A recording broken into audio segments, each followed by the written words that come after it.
students, how are you? I hope you all will be fine. So, we are reading chapter 8. So, let's continue from page number 87.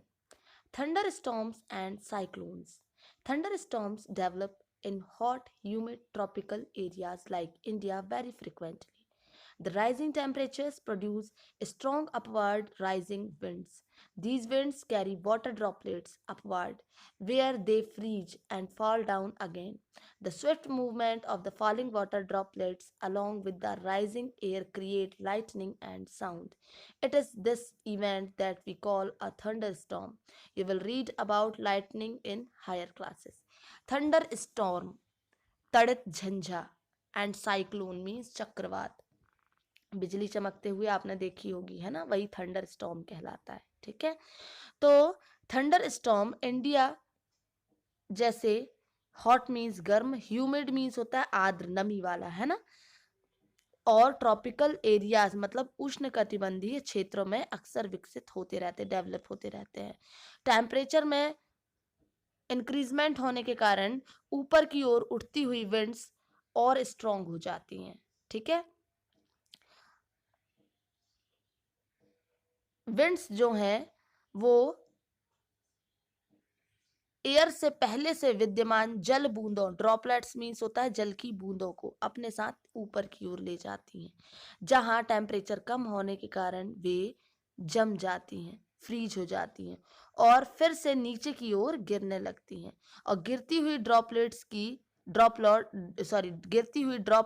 है ना, जल की बूंदें बहुत तेजी से ऊपर उठती हुई विंड्स की परस्पर क्रिया से बिजली जो है वो चमकती है ना, जिससे साउंड भी प्रोड्यूस होता है. ठीक है, लाइटनिंग मीन्स होता है बिजली, क्रिएट लाइटनिंग, है ना.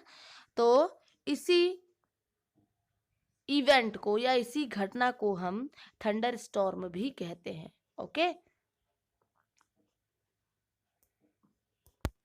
तो यदि स्टॉर्म के साथ लाइटनिंग भी हो, है ना, झंझा के साथ अगर बिजली भी गिरे तो उसे थंडर स्टॉर्म कहते हैं. ठीक है, तो इसमें हमें कुछ प्रिकॉशंस बरतनी चाहिए, है ना, लेनी चाहिए. अब वो क्या क्या प्रिकॉशंस हैं देखें.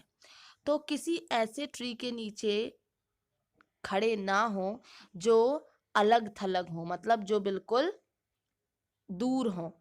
यदि आप फॉरेस्ट में हैं तो किसी छोटे स्मॉल ट्री के नीचे खड़े आप हो सकते हैं. ठीक है, और खुली जमीन पर कभी ना लेटें, वहां पर बिजली गिरने के ज्यादा चांसेस होते हैं. ठीक है, लाइटनिंग के.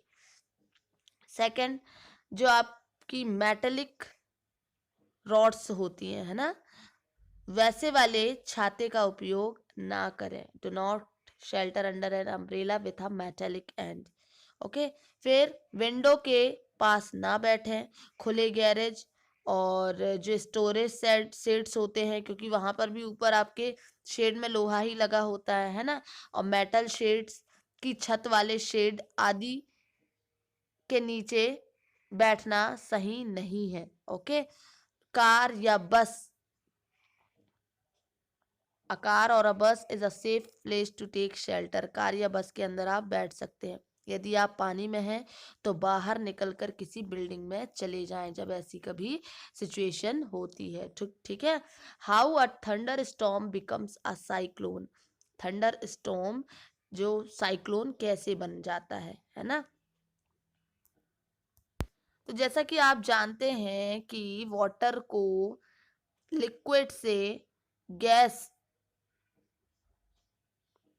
स्टेट में चेंज करने के लिए किसकी आवश्यकता होती है? हीट की आवश्यकता होती है ना.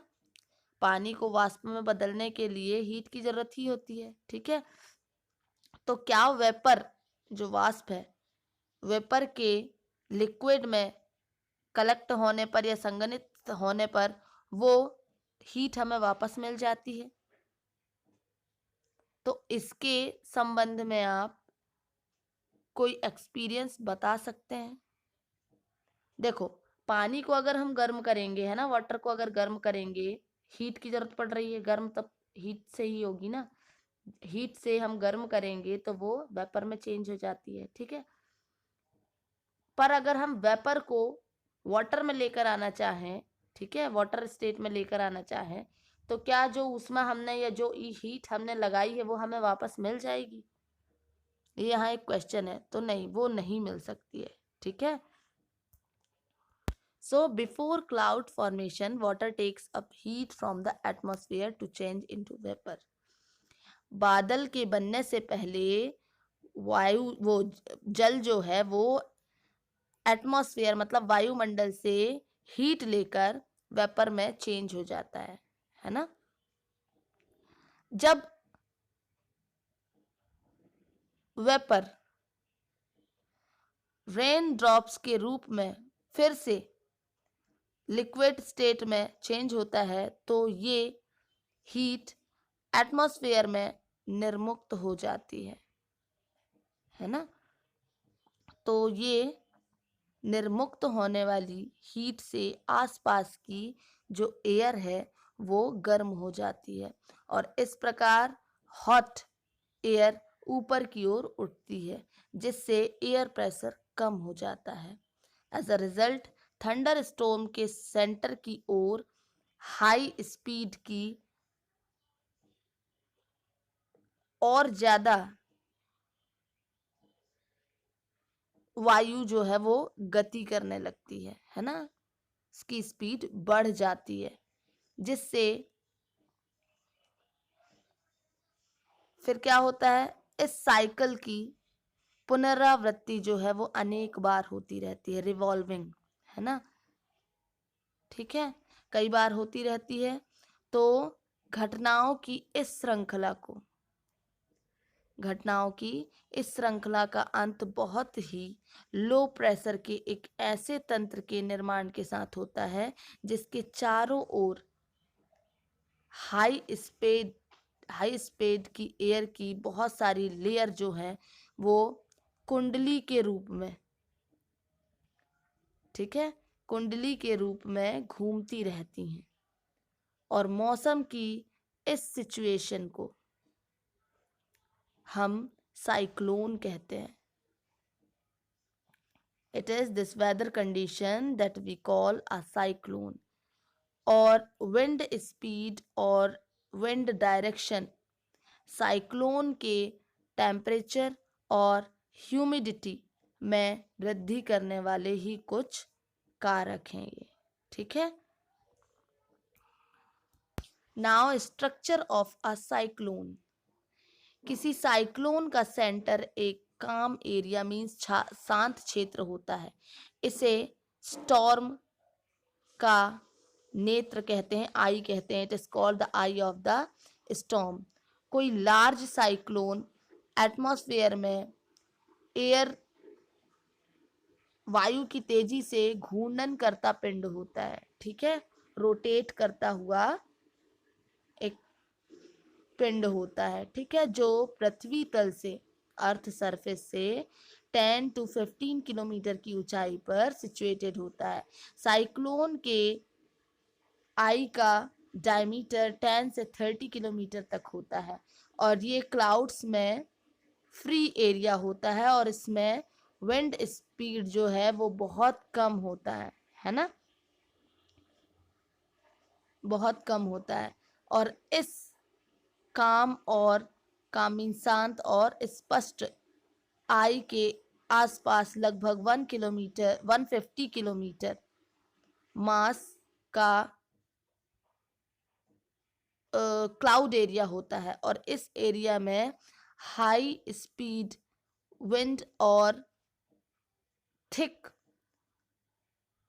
रेनी क्लाउड्स होते हैं, ठीक है, घने बादल होते हैं और इस एरिया से हटकर विंड स्पीड क्रमशः कम होती जाती है। साइक्लोन की उत्पत्ति का प्रक्रम जो है वो ज़्यादा डिफिकल्ट होता है ना। और इसे एक प्रतिरूप द्वारा दर्शाने का प्रयास किया गया है। अब मॉडल दिया गया है आपको, यहाँ देखें नीचे, ये देखिए, राइजिंग एयर, ये देख सकते हैं। और आई ऑफ अ साइक्लोन भी दिख रहा है आपको साइड में, देखें। और rising water caused by a cyclone, cyclone से देखिए पानी कितना ऊपर उठ जाता है। Okay, now destruction caused by cyclone, अब कितनी बर्बादी होती है साइक्लोन से ये देखें, इसके बारे में हम कल पढ़ेंगे। ओके।